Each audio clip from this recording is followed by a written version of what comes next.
Hi, I welcome you all to my YouTube channel. Sorry for the delay in uploading videos, it's been quite some time. Okay, so today let's talk about a very sensitive topic to all of us, which is trauma. I think all of us have faced trauma in varying degrees, of course, at different times of our lives. So let's dive into this. So, in our daily lives, at work, or while studying, or anything, we face stresses. And our body's coping mechanisms can cope with these stresses on a daily basis. That's not much of an issue. A trauma is such that our coping mechanism gets so overwhelmed by the situation that it does not work, and we are consumed by the pain or shock produced by the person, people, or the situation.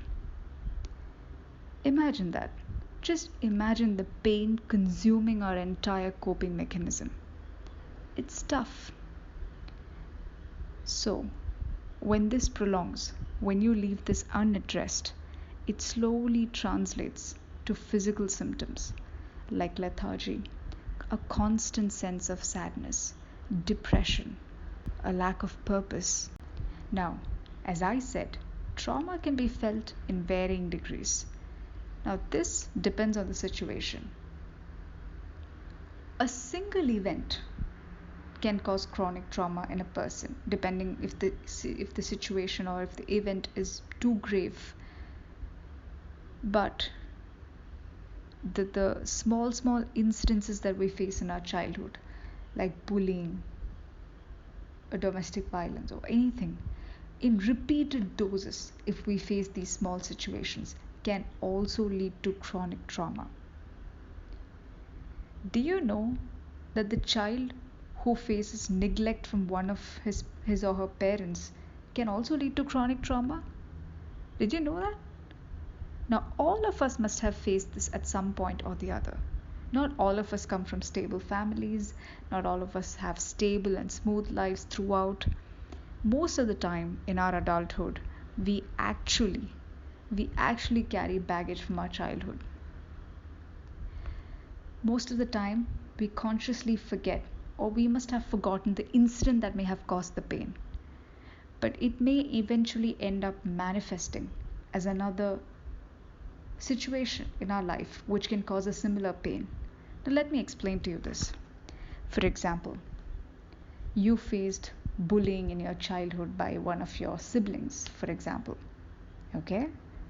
And you went through immense pain, a helplessness that you cannot fight back, or you faced a sense of fear. But slowly, things resolved.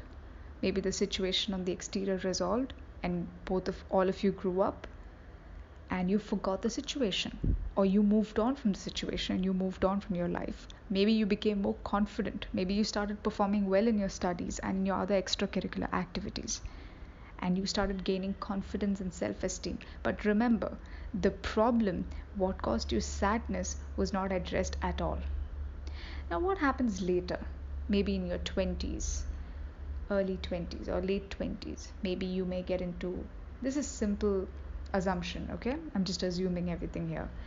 You get into a relationship, okay? And that partner who you've been so intimate with, who you've been so close to, who you've shared almost everything with, ends up making fun of you, or ends up leaving you, or ends up cheating on you, leaving behind the same pain which you felt in your childhood. The situation is new, but the pain was familiar. Do you understand? So this repeats itself if the pain is not resolved. I'm not asking you to sit and trace your incidents, but the pain becomes familiar, which means that your conscious memory may forget everything, but your subconscious remembers every single thing that's happened to you right after you were born. Okay? Some of them may be imprinted as less painful memories, which can be eradicated completely. Some of them may be trauma, which you may have held on to for a good 4 to 6 to maybe 10 or 20 years. unaddressed. But understand, whatever is unaddressed will come back again. So let's all face our fears, dive deep into those situations, and try removing our pain one by one by one by one. Please understand that trauma can be resolved only if you take the initiative. If you feel it's chronic and cannot be handled by you, go to a psychologist. Go to a psychologist or a therapist or anybody and follow what they say, or take an initiative towards leading an active, healthy life. If you want to try to find a purpose, try to join some classes, try to join some master classes in identifying your purpose in life. Or try to just simply start exercising and get into physical well-being. Forget mental well-being. Start into physical well-being and slowly go into mental well-being. Slowly. The pain can be eradicated slowly but surely if you're consistent. Okay? And the most important thing in healing your trauma is understanding that we are all humans and we need to stop ridiculing ourselves and making ourselves silly. That is, if you were 5 years old and you went through pain, address that 5-year-old child. It's because nobody addressed the 5-year-old child. That is why it remained as a trauma. So you address, you're an adult now. Go back to your 5-year-old self and take care of yourself. Heal that child. Give a hug to that child. Send lots of love to that child and say, it's okay. It happened back then. Remind yourself of the date, of today's date. This is 2021. That happened maybe 10 years ago, 15 years ago. Okay? Situation is gone. You've become a different human being. Body regenerates new cells every single time. You're becoming a new human being. So do not hold on to past memories. Alright? So I just wanted to give an idea regarding exactly what is trauma. You feel you may not be having any trauma at all.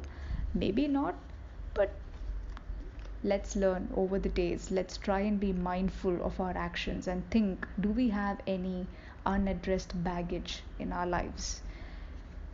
If we do, take necessary steps to address them. Thank you for sitting through. Thank you for listening. Take care. Bye-bye.